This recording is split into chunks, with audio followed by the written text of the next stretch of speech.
I'm PFC Neil Matthews with 551 MP Company, Baghdad, Iraq, and you're watching In the Trenches only on Time Warner Cable 6.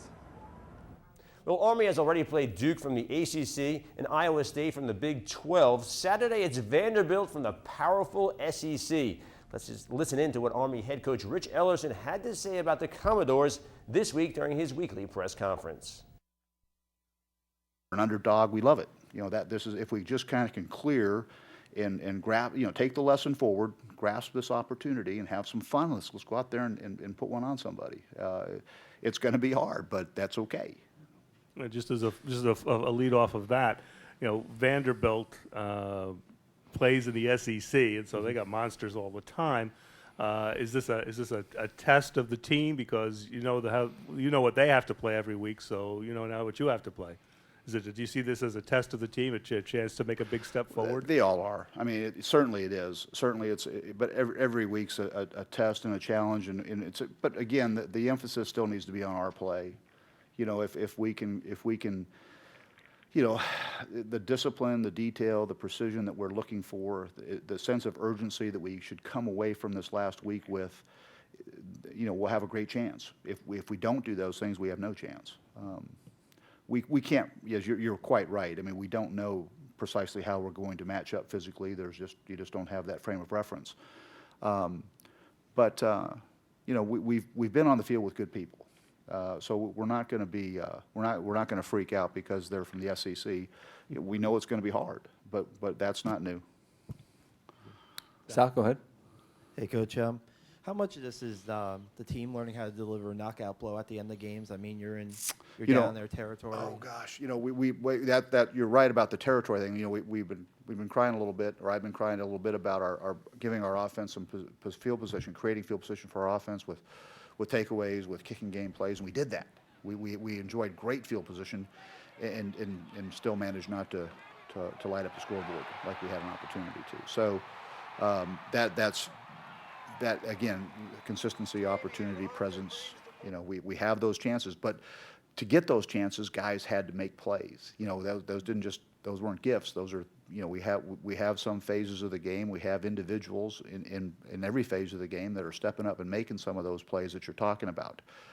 So I'm saying that what I'm trying to point out to the guys is the inspiration that they need to move forward is the guy standing next to them. We like to say we don't have to go into the archives to find the example of guys who are in the moment, present, you know, competing fiercely and making plays, making special plays, and making them together, like the whole kickoff return team in a critical situation.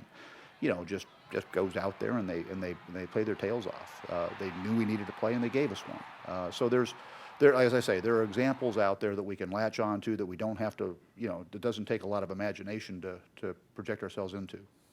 The offense, is it still out of sync? Is it? Well, as I say, what are you missing there? Well, just going back to what my opening statement was, that precision, the discipline, the consistency. You know, we don't have a lot of magic. You know, in terms of somebody that we can be close and we'll give the ball to Billy Bob and he'll make it right. You know, he ain't here. You know, we have some players, we have some guys who can play, but we all have to play together. We all have to be on point. We have to be together, and we can't take turns. You know, we got 8 or 9 guys doing it exactly right, but we got 2 or 3 guys that oops. And when you're playing against good people, athletic people, without magic, you know, it's gonna be hard. You know, we're having a hard time surviving a penalty. You know, that's you know, again, we get behind the count. We have a hard time making that 5-10 yards back up, and that's a concern, because that what got us in some of that field position stuff. The first thing we did was put ourselves behind the count. Why didn't the fullback dive work successfily on against Tulane? Was it their defensive tackle? Yeah, was it the they were you know, some of those games where they're making us give the ball, and you know, you still got to block, you still got to run, and we didn't get as much out of that as we felt. There you know, you look at it, there should be more there, but give them credit, and you know, we can be better. There's no doubt.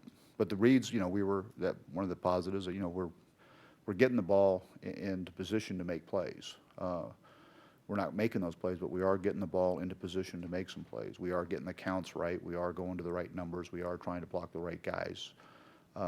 We're not, you know, like I say, angles and reference points and, you know, the consistency of execution. Because like I say, if you know, 8 or 9 guys got it dead right, but the 2 or 3 guys, we just don't have that margin for error.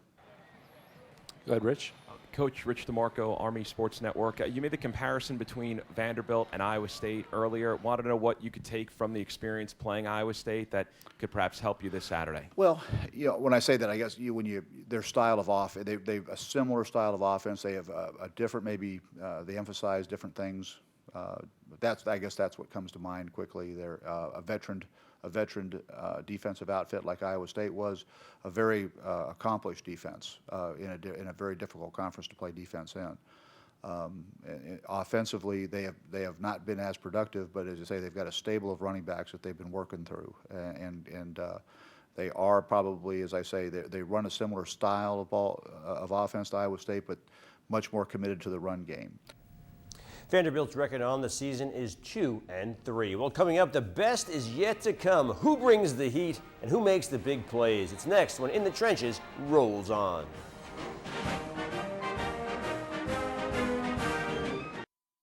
Welcome back. Time to reward those NCO types doing the hitting and making the plays on Saturday. Time for our In the Trenches hit and play of the game. The hitter this week is junior linebacker Steven Anderson.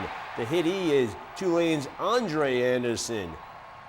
Anderson bringing the heat, the blow worthy of this week's hit of the game. For our play of the game, we have to recognize the enemy. The Green Wave's Joe Kemp hooks up with Jeremy Williams, 15 yards for a Tulane touchdown. Nice footwork by Williams. It's our In the Trenches play of the game. Well, that's going to do it for this week. I'm Christian Farrell. On my command to full out, you're dismissed to do whatever a soldier needs to do. We'll see you next week on In the Trenches. Stay safe and full out. Thanks for watching. Go Army, beat Navy.